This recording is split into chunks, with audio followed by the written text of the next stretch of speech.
So, here's the story of the runner, where sometimes it's better to be lucky than good.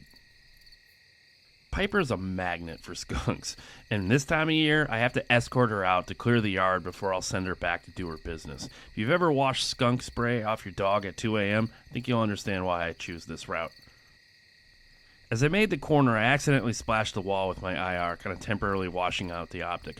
A few steps later, and it cleared, and I saw this guy coming down the tree. Piper saw my hand and stayed put as I tried to steady myself. I was only about 18 yards at this point and had to contend with a little bit of a holdover because that was kind of an awkward distance, to be honest with you, especially offhand. I'm not sure what this guy was doing. Maybe he's got carpal tunnel syndrome is what. But either way, I got a cure for him. Shot placement is critical no matter what the environment, but in the backyard, I prefer a headshot, especially when they're directly on like this. You get the trash pan to wiggle sometimes, but they don't run off too far like a shot to the vitals would do, and that's exactly what happened here. The shot was off, and I just pushed it bad. It was definitely maybe a little bit low, too. But the weird part was it was a really solid sound. I knew it wasn't a headshot, but it had that thud, right, of that noise when you hit like a raccoon in the vitals. That's what it sounded like. And in this case, that's exactly what it turned out to be. It turned out to be a full frontal. As I just pushed it, just went, and the way that it was kind of angled, it was just super lucky. It went just left of its ear and just went right through the vitals. This thing, I yanked that shot so bad. But I think it hit it in the vitals. What's that?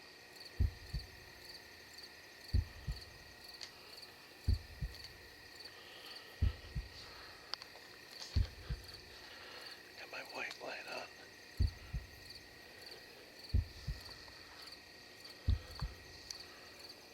Where is this thing? I thought I heard it hit the fence.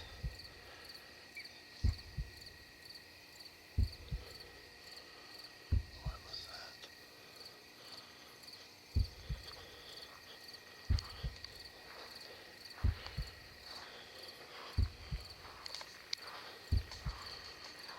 What is that?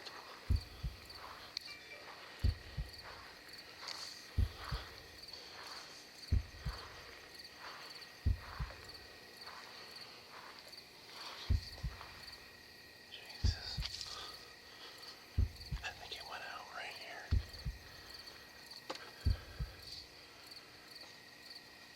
Oh, there it is.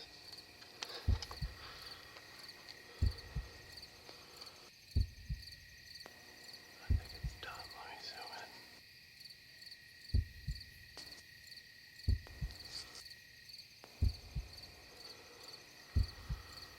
Oh, that totally is. That made it like 30 yards. Alright, that's my neighbor's backyard. I can't go down there. I'm gonna go walk down. I'm gonna put the gun down. I can't walk back there with a gun.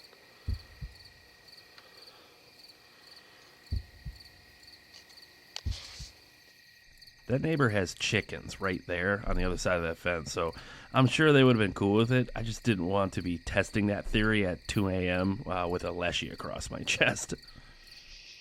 Next up is a little break from the raccoons as I tell you the story of Skunk v. Possum. The story of Skunk v. Possum was an interesting one to catch on film. The owl's departure saw a big influx in skunks and possums coming out of their hiding, and these two had a little Mexican standoff for what they thought was a territory dispute. Instead, they're actually just fighting over who got to taste this new sleeping pill first.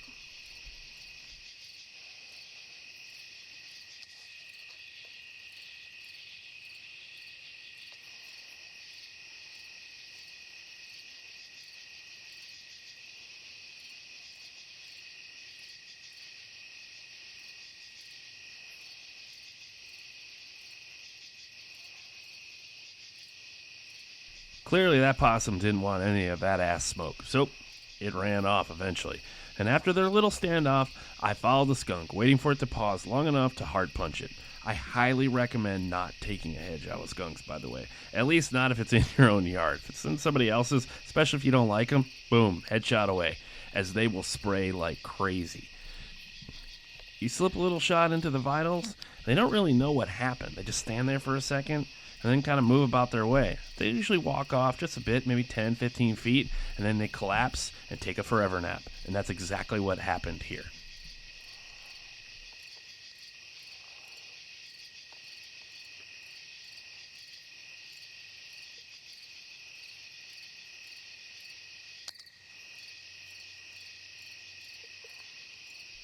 That was just the perfect little heart punch. He walked over to the driveway and did a few circles before the lights went out. No spray on this one. And as the saying goes, 60% of the time, it works every time. If you like that clip, you can watch the full video by clicking here.